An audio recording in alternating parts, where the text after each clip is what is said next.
calling piece of it, called to live in Christ, that's evangelism, that's the born again, that's the salvation piece. The being equipped, that's the spiritual formation piece, the teaching, rebuking, correcting, and training in righteousness. And then the sent piece is that part which pertains to the ministry that you have in doing good works.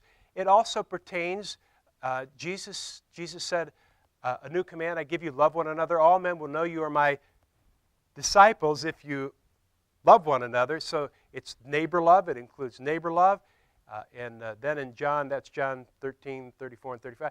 And then in John chapter 8, 31 and 2, Jesus makes the comment, if you abide in me and my words abide in you, then you are what? Really my what? Disciples. So the sent piece, it's doing the service of the good deeds, the good works. This is to my Father's glory that you bear much fruit, showing yourselves to be my disciples. It's that, but it's also abiding in Christ, and it's also doing the neighbor love piece.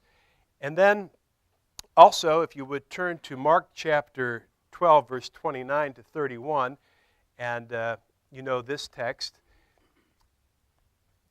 Jesus is asked, what is the first and the greatest commandment? And he says that you will love the Lord your God with all your heart, with all of your soul, with all of your mind, with all of your strength. And the second command is just like it, that you would love your neighbor as yourself. And so Jesus was passionate about this. And so, and the idea here is to love God this way with all your heart, soul, mind, and strength. It's to bring an intensity to the loving of God. It's to love God with every ounce of your energy and the sum of your strength. So these are like the biggest rubrics of the whole thing.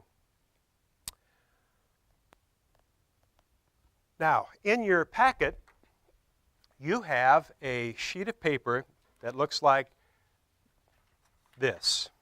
Actually, you have two sheets of paper that look like that. And what I'm going to ask you to do is I'm going to ask you to write on that sheet of paper, one of them. And the reason that we've given you two sheets of paper, because for some of you, after we do this illustration, you're going to say, oh gosh, that's pretty good. I'd like to show that to my deacon group or my elder group or my other ministry leaders. And so we've given you a blank copy. You can go back and make photocopies of that, and you can use that with your guys. So what does a typical man see when he walks into your church?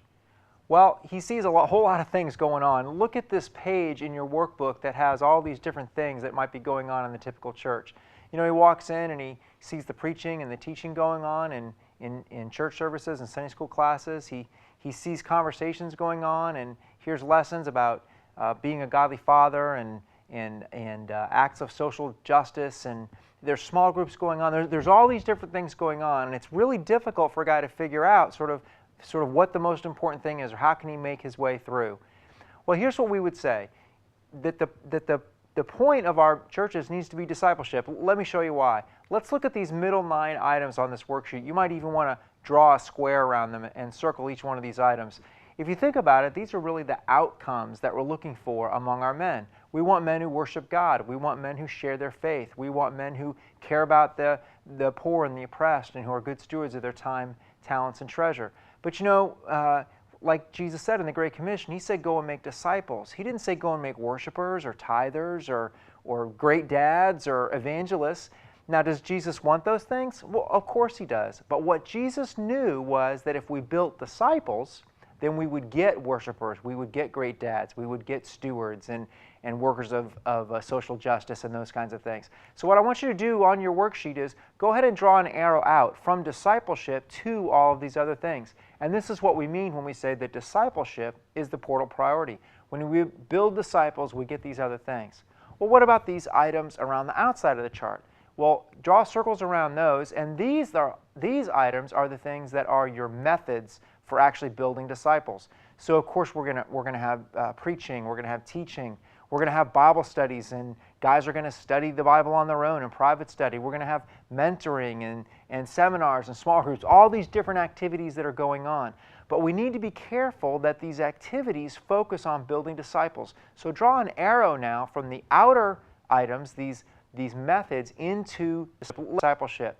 Now let me give you another way of looking at this. Let's take all of the methods and let's put those on the left-hand side of our page, and then let's take all of the outcomes and we're going to put those on the right side of the page. So now you have this chart with two columns on it.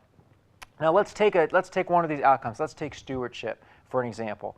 If we preach sermons and teach lessons in Sunday school classes and have books and seminars and small groups, and if we focus on the monetary needs of the church and we focus on the importance of giving money to the church, what we actually do is we're focusing on people's performance. We're not focusing on the heart issues that we want people to pay attention to. And so what we do is we don't really create people, we're not really talking about stewardship, we're just talking about giving money. And so we're not really creating stewards, we're creating donors. We're not creating disciples, we're creating donors. So what's the problem with that? Well, let me tell you.